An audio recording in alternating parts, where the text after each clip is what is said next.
Hey guys, welcome to the Homestead. So what we're going to do today is show you how we're going to dig up a small trench to replace a pipe. If you can see over on my left hand side here, there are some tanks that are daisy chained together with the roof of our outhouse, and that collects rainwater and is connected to a pipe that runs underground and into our garden so that we can have water in our garden during the hot days of summer.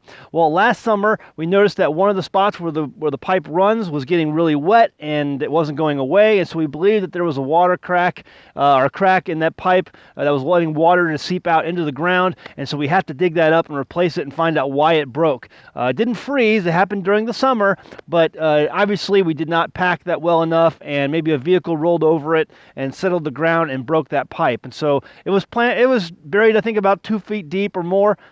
But still, it did break, and so I think we're going to have to dig it up. And so that's what we're going to do today, and let's show you how we're going to do it.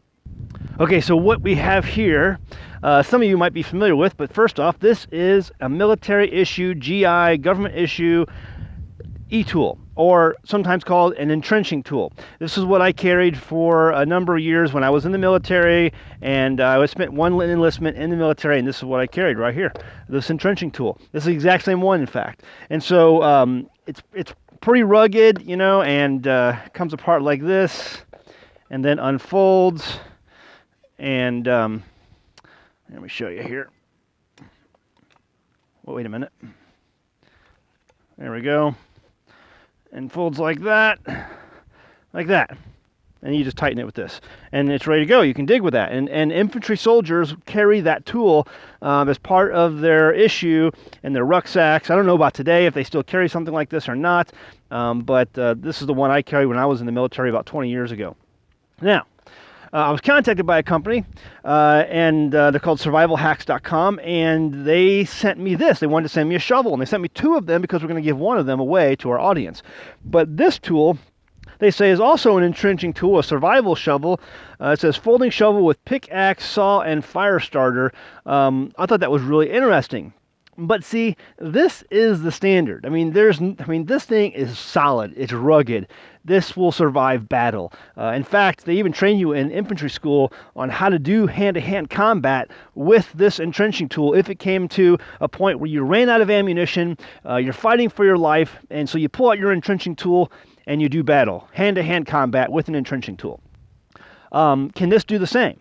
Can it dig a trench? I mean, in the infantry, you're trained to take this tool out and to get your body underground level so that you can't be spotted so easily by the enemy. And so you can dig down, you know, a foxhole or a spider hole with one of these, depending on the soil type. But really, you know, the object is to get yourself below ground level so you can't be identified by the enemy. Well, that's what this is built for. Is this built with the same rugged standards as the government issued entrenching tool? I'm telling you, this thing here is solid. Is this as solid? We're going to find out. We're going to dig this hole today with this tool and see if it survives. It survives, great, and I can give it a great review. If not, well, it is what it is. So we're going to run it through the ringer and see how it does. Let's just go ahead and unbox this in front of everybody on camera here. See what's all included. Open it up. Comes with canvas. It's kind of a cheap canvas. You know, I mean, obviously it's made in China. You know, we'll see how good it is. I don't know if this is, I don't know if that would survive. I mean, this definitely doesn't have the durability of this thing like here, like this regular GI entrenching tool, but we'll see. You know, I don't know how long that would last in the field, but put this together like that. It has the handle. Go ahead and screw that in place like that.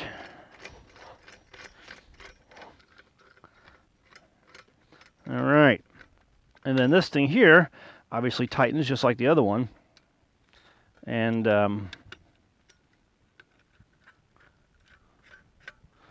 tightens up like that.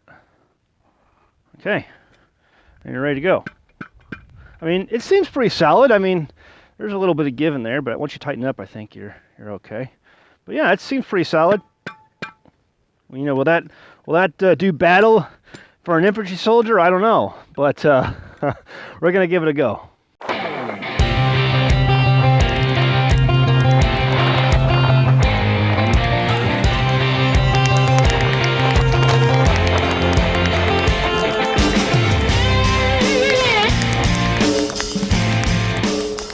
Caleb, you want to try to dig? Yeah. Okay, you try to dig. Make sure you don't hit your head. Make sure you don't hit your back with the pointed. It's hard work, huh? Is it hard work? I can't dig up deep down. Yeah, it's hard work. Yeah. Well, after a little bit of digging, good news is I got down to the pipe, and the really good news is it's only about, I don't know, 8 inches down. So I thought it was deeper than that. I thought, because we had our neighbor who, with his little backhoe, miniature backhoe, come out and dig a trench, and so I thought it was deeper than that. So it wasn't. So it's about, I got it, about 8 inches down. So I want to go about another 2 or 3 inches to get down to it, underneath it, and then start clearing it out. The bad news is, folks, is that our little shovel isn't doing well. You can see that right there. The metal is tearing on both sides, here and here, as I'm digging, and this shovel is not long for this world. This is not going to last much longer. It's definitely tearing right here, and there's stress points all over this piece of metal here. And so it's tearing here, it's about to tear here, or it's actually already started tearing there, and it's only a matter of time before this shovel is kaput and no longer will be in service. So let's see if I can break this thing.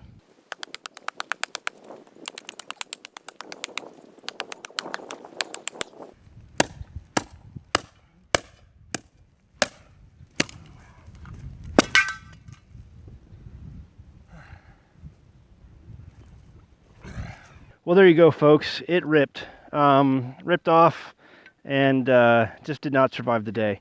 The good news is it did get down far enough to get to the pipe, so I got that. But the reality and truth of the situation is, if you had to depend on the survival shovel, the survival hacks survival shovel, you're probably going to die. I'm just saying. Now, survival hacks can take this as constructive criticism and go back to the manufacturer and whoever's, where they're sourcing their steel, and try to find a better source of steel, a harder and better steel source. If they really care about their customers, they will go out and they will try to better themselves, better their company, and try to find a reputable source of steel. But it's made in China. I would like to say that my expectations were higher for this product, but it was made in China. And that's just kind of what you're going to get. So, people a lot of times in these industries will, sell you this stuff and completely know that you're not going to actually give this a run for its money. It's going to sit somewhere. It's going to be just another item that Americans collect because Americans are interested in collecting stuff that they never use, and, they're going to make their money off you. You're going to put it in your survival prepping supplies, and you're never going to use it. And if you ever did use it, God forbid, they won't be around for you to come complain to in a survival situation, and you're just going to die. So while this did not work and was sorely lacking, we didn't even get to the fire starter. The fire starter is screwed into the bottom here. But do we really care at this point? Because the overall majority function of this tool has failed. I know what will work, and that's this guy right here. This is battle-proven, battlefield tested. This will work. I will go ahead and dig the rest of the hole with this GI, government-issued entrenching tool. This thing, I can tell you from experience, will dig this hole. There's something about the Ozarks. This is the testing ground. It's hard clay. There's rock. If you really want to test something and its durability and see if it functions the way it's supposed to function under stress and duress, this is the place to bring it to see what happens. So let's go ahead and dig the rest of this hole with this entrenching tool and expose this pipe.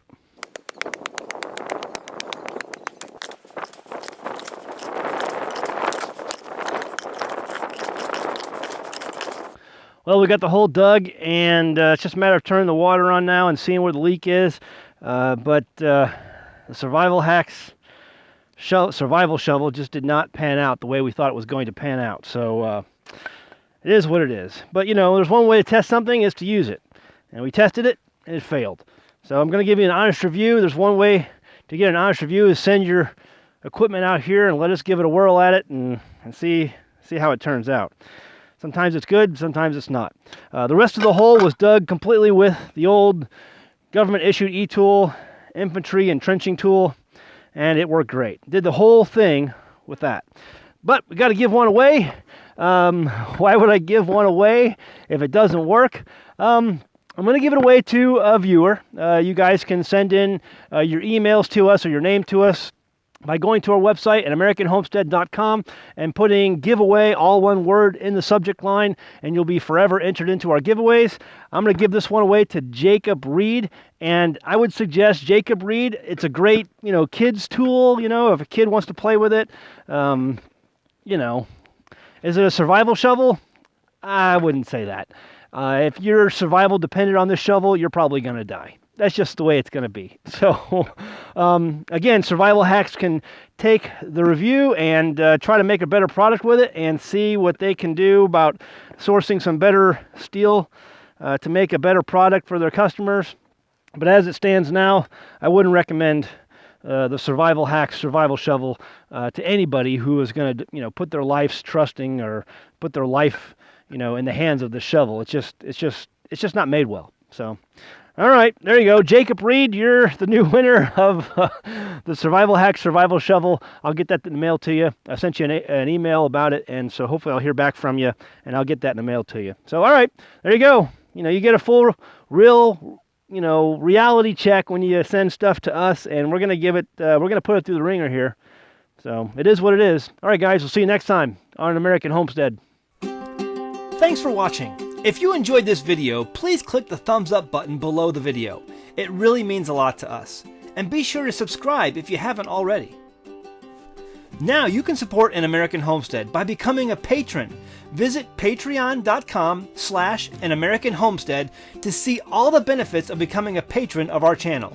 You'll get access to private videos, pictures, and even live question and answer sessions that you can participate in. Some patrons will even receive free gifts throughout the year from the homestead. Visit patreon.com/AnAmericanHomestead to check it out and see the rewards of supporting our channel.